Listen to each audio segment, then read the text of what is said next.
Hi YouTube, it's Julianne. I am here in my swimsuit. My girlfriend and I are thinking about taking a dip in a little bit at the pool.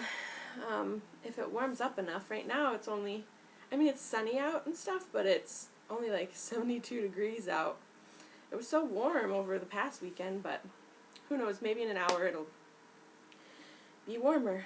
So, I am here with an update. I know it's probably been, I think it's been over a week since I did an update. I have been exhausted. Not really been doing much other than sitting around, and the other day I did get up kind of early. I've been going to the pool a lot just because it brings me the most relief on my feet and stuff, and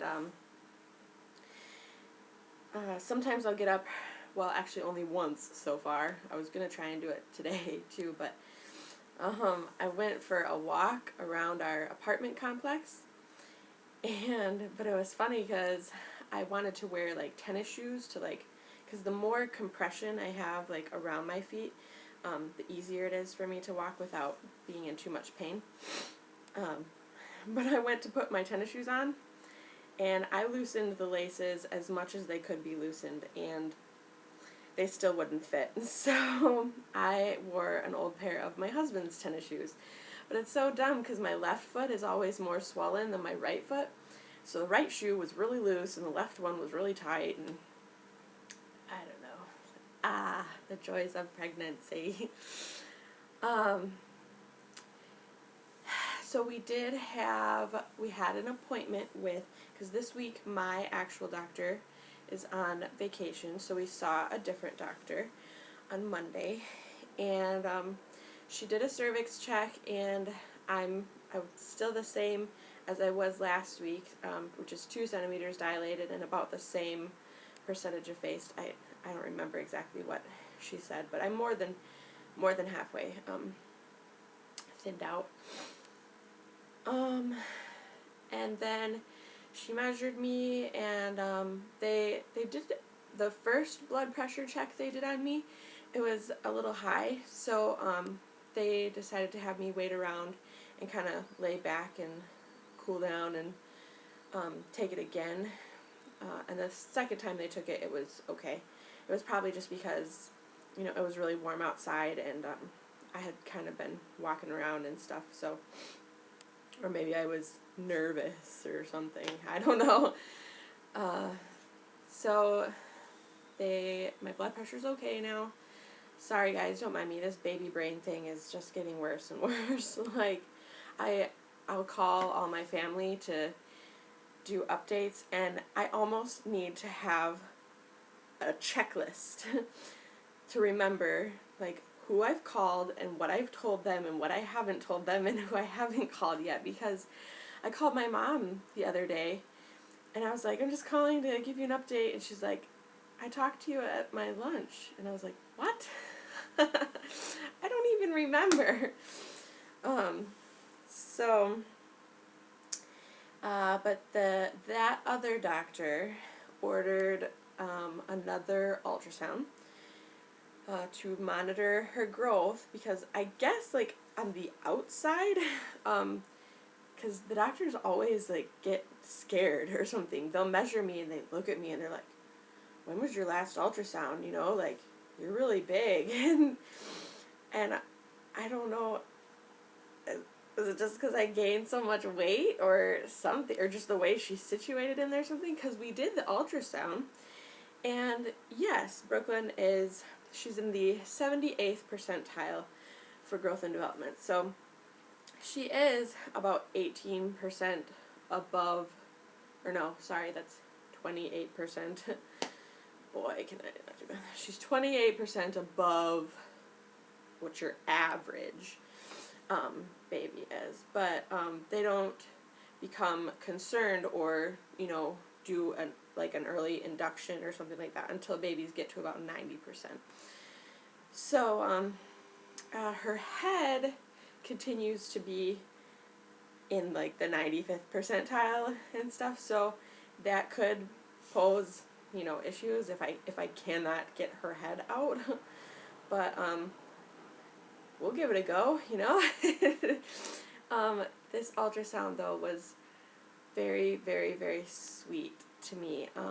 My husband was not able to go, and my mom was not able to go, so my dad actually took me, and I've never, I guess, been able to share like a moment like that with my dad before, and so it was really fun, and you could tell that he enjoyed it. And contrary to our last ultrasound, when I was at like 35 weeks, the technician was able to get some really good images. She didn't actually print out a bunch because we weren't there to get a bunch of pictures or anything. We were there to get measurements, and I mean, I'm going to see her, the real thing, in like a couple weeks, so I'm not too worried about it. But she got right up in her face, and like we saw, she has the chubbiest little cheeks ever, and I feel bad for her because she totally got my nose, like my big nose where you can see up my nostrils, like facing you head on. But she's got big pouty lips, and the technician pointed out that you could actually see her hair on the scanner thing, and I thought that was cool. You could see her hair, and she even, like, when she got to her foot, like, she's gonna be such a chubby bubby, oh my gosh, like, her whole foot was just so fat. But it was so fun, and there's a healthy amount of fluid still in there, and you know, her heartbeat was good, and you know, everything looked good. So we're just back to the waiting game again, so, which is fine. I'm surviving, and it's all about her anyways. It's not about me. But, oh, I was happy, because at our last ultrasound, I was like, can you, you know, just for my sake, like, double check and make sure that she's still a girl and nothing's, like, grown there. And technician tried, and she couldn't get a good picture. But this time, Brooklyn had her legs, like, just right. Like, here, this is the one picture, or she printed 2 pictures off, but this is one of the pictures that they actually did print off. Brooklyn's gonna hate me one day for doing this. But, it's a girl. There's no denying it. You see the little hamburger buns? So, we still have a daughter. Which is a relief to me, considering all of the weird dreams and stuff that I was having, that she turned into a boy and all this stuff. But, yeah, so the ultrasound was really good. Got the news back. That's all the good news. I did get some kind of sad news yesterday, and I'm going to try and not get emotional about it. So, but my mom has been dealing with a lot of health issues for what seems like a year, pretty much. If it's not one thing, it's something else. And she's been in and out of the hospital, and dealing with just really testy things that make her feel miserable, and some chronic vertigo, and anyways, she is currently dealing with a intestinal infection that she picked up in the hospital in her last hospital stay. And I don't know if you're familiar with it, but the abbreviation for it is called c-diff, and the majority of people that contract it are older folks, people who are 65 or older, or people who have had extended stays in hospitals or like in nursing homes. Like, it seems to be contracted in like really sterile environments, and it can be extremely dangerous. In fact, it can be fatal if it's not controlled or taken care of right away. But it is contagious. Not so much that, you know, anyone who's near my mom needs to freak out, but if she puts herself in a position like a hospital where, again, everything is really sterile, and there are just a lot of risks involved. So, um, until uh, until my mom tests completely clear of it, she cannot be in the delivery room with me when I am delivering Brooklyn. So it's been a little hard just to kind of accept that.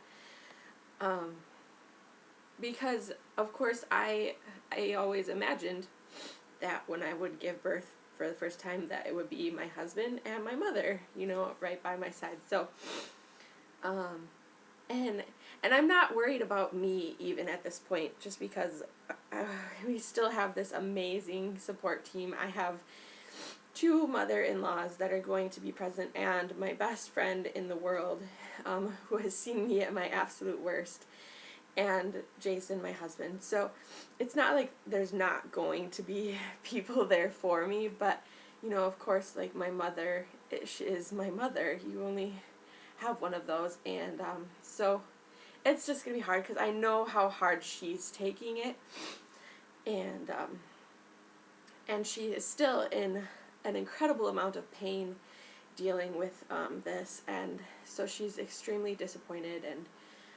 so we're just going to have to do our best. I've had a couple people say, well, you can Skype it or something, and I don't know, something about that's kind of weird to me. I don't know why.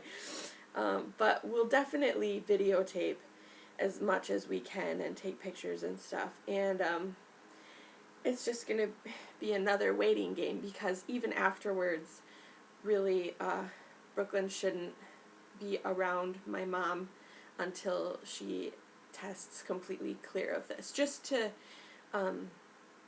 remove all possible risks, because while a healthy adult can handle it, just fine and treat it with antibiotics and stuff, a newborn or an elderly person or something, it can be extremely dangerous. So, yeah, so my mom is starting another round of the antibiotics, like a new one, this week. And I mean, if it goes really well, and I hold on to Brooklyn for another 2 weeks, and my mom tests completely clear of it and stuff, then there's still a chance that she could be there, but we just need to be very careful at this point. So it's kind of weird, because it's a situation you never really expected you'd find yourself in and stuff, but it is what it is, and I'm a firm believer that God has a plan for everything, and so we're just gonna make do and make best of the situation. Let's see. Other than that, I have to say I've been incredibly surprised that I am not getting, like, contractions, even if they're not real true labor contractions, like the pelvic pain and the pelvic pressure, and it's very, like, period crampy, like down below and stuff, is very extreme at this point. Like, even just slight movements to the left or the right feels like my bones are going to rip apart. So, and I did have kind of a funny moment, like, a bunch of the nerves and stuff down there are getting jingled up or something, because I was walking down the hallway the other day, and literally my left leg, like, just shooting pain went down it so fast and so hard that my left leg just completely gave out, and I fell into the wall.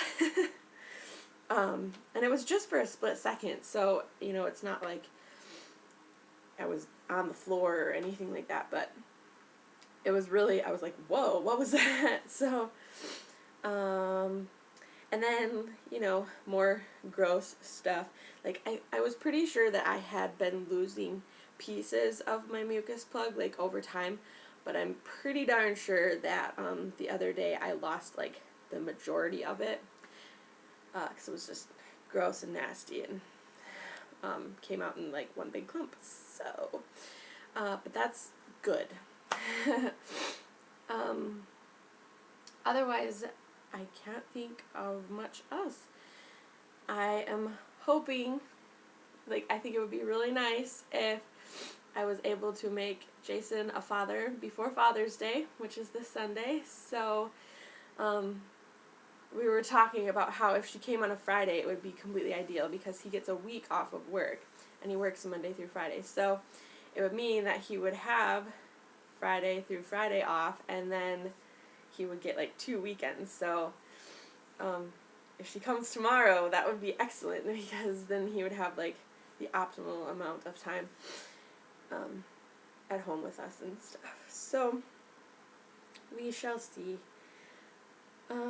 But anyways, I thank you guys for watching and for everyone that has been so supportive and loving, and I really couldn't ask for a better family and group of friends, and these 2 months that I've not been at work and had to sort of be sitting around and been kind of bored, I've had so many people offer, hey, if you just need some company or, whatever, I'm totally free, and it's been really nice, even though I do feel just like sleeping all the time. But, like, my girlfriend Melissa is going to come over today, and if it's warm enough, we'll swim. If not, we'll chill out, whatever. It's just nice to see another human being for a while. But, so anyways, when I get some more news, or maybe if I have a baby, I will update you guys again. But, until then, thanks for watching, and I will talk to you soon. Okay, bye.